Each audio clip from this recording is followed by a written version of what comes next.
Hi friends, welcome to my channel Sheetal's kitchen Gujarati.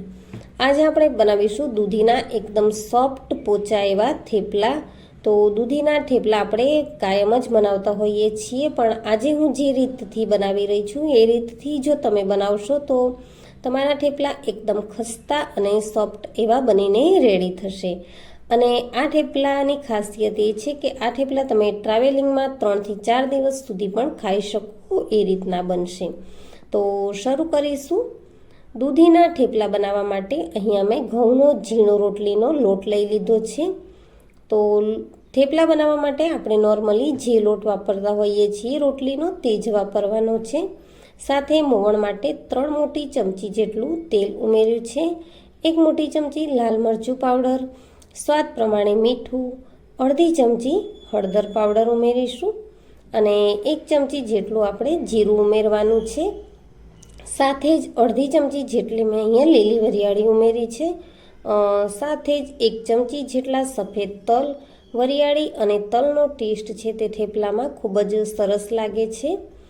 અને હવે આપણે અહીંયા દૂધીને છીણીને નથી લેવાના, પરંતુ આ રીતે છોલી અને મેં ટુકડા કરી અને મિક્સર જારમાં લઈ લીધી છે. તો આપણે દૂધીની પેસ્ટ કરી લઈશું અને દૂધીની પેસ્ટમાં જ આપણે થેપલાનો લોટ છે તે બાંધવાનો છે.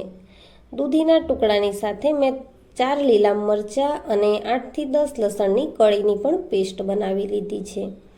હવે તૈયાર થયેલી દૂધીની પેસ્ટને આપણે થેપલાનો જે મસાલો કરેલો લોટ છે તેમાં ઉમેરી લઈશું અને એ જ પેસ્ટમાં આપણે લોટ બાંધવાનો છે. વધારે પાણીની જરૂર નહીં પડે. તો અહીંયા મારે તો જે મેં પેસ્ટ બનાવી હતી દૂધીની એમાં જ લોટ બંધાઈ ગયો હતો. જો તમારે પેસ્ટ ઓછી પડે તો તમે સાઈડમાંથી થોડું પાણી ઉમેરી શકો છો. આ રીતે લોટને આપણે એકદમ સોફ્ટ બાંધીશું, જેવો રોટલીનો લોટ બાંધતા હોય એવો.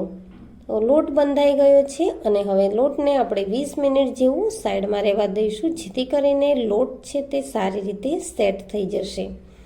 તો આ રીતે બધા જ લોટને આપણે મસળી અને 4 થી 5 મિનિટ જેવું સેટ કરી લઈશું, જેથી કરીને લોટ છે તે સ્ટ્રેચી થશે અને થેપલા આપણે એકદમ પતલા વણી શકીશું.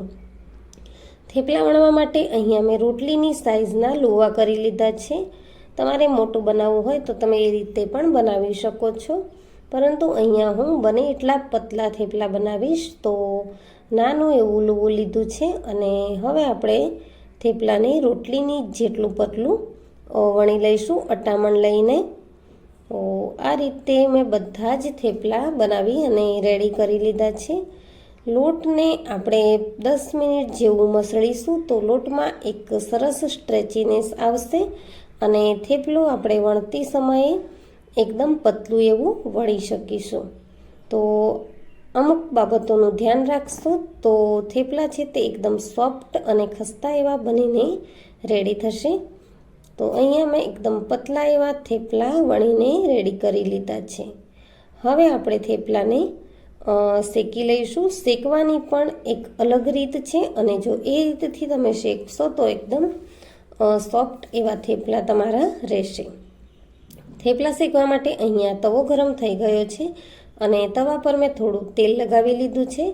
બંને સાઈડ આપણે થોડું એવું તેલ લગાવી અને થેપલાને પલટાવી અને શેકી લઈશું, જેથી કરીને એક પણ સાઈડ કડક ન થઈ જાય અને થેપલા છે તે એકદમ સોફ્ટ રહે. તો મિત્રો, થેપલા શેકતી વખતે આ જ વાતનું ખાસ ધ્યાન રાખવાનું છે કે આપણે કોઈ પણ સાઈડને વધારે વાર શેકાવા દેવાની નથી. સાઈડને પલટાવતા જ રહેવાનું છે, જેથી કરીને એકદમ સોફ્ટ એવા થેપલા બનીને રેડી થશે. અને બંને બાજુ આપણે તેલ લગાવતા રહેવાનું છે આ રીતે. તો વધારે તેલ આપણે નહીં ઉમેરીએ, પણ 1-2 ટપકા જેટલું તેલ આપણે થેપલા ઉપર લગાવી દેવાનું, જેથી કરીને એકદમ સોફ્ટ એવા થેપલા રહેશે. તો તૈયાર છે આપણા દૂધીના સોફ્ટ અને ખસ્તા એવા થેપલા. તો આ રીતે તમે પણ આ રેસીપી જરૂરથી ટ્રાય કરજો અને તમને આ રેસીપી કેવી લાગી તે કમેન્ટ સેક્શનમાં મને જરૂરથી જણાવજો. બધા જ થેપલા મેં ટર્ન બાય ટર્ન શેકી લીધા છે અને હવે આપણે થેપલાને સર્વિંગ પ્લેટમાં લઈ લઈશું. તો આ રીતે તમારા આ થેપલા છે તે 4 દિવસ સુધી એકદમ સોફ્ટ રહેશે અને સારા પણ રહેશે. જો મિત્રો રેસીપી વિડીયો ગમ્યો હોય તો વિડીયોને લાઈક કરજો, શેર કરજો અને મારા ચેનલને સબસ્ક્રાઈબ જરૂરથી કરજો. આવી જ નવી રેસીપીઓ માટે બેલ આઇકન બટનને પ્રેસ કરજો અને કમેન્ટ સેક્શનમાં જરૂરથી જણાવજો કે તમને આ રેસીપી કેવી લાગી. મળીશું નવી રેસીપી સાથે. ત્યાં સુધી બાય બાય, આવજો. Thank you for watching. Thank you.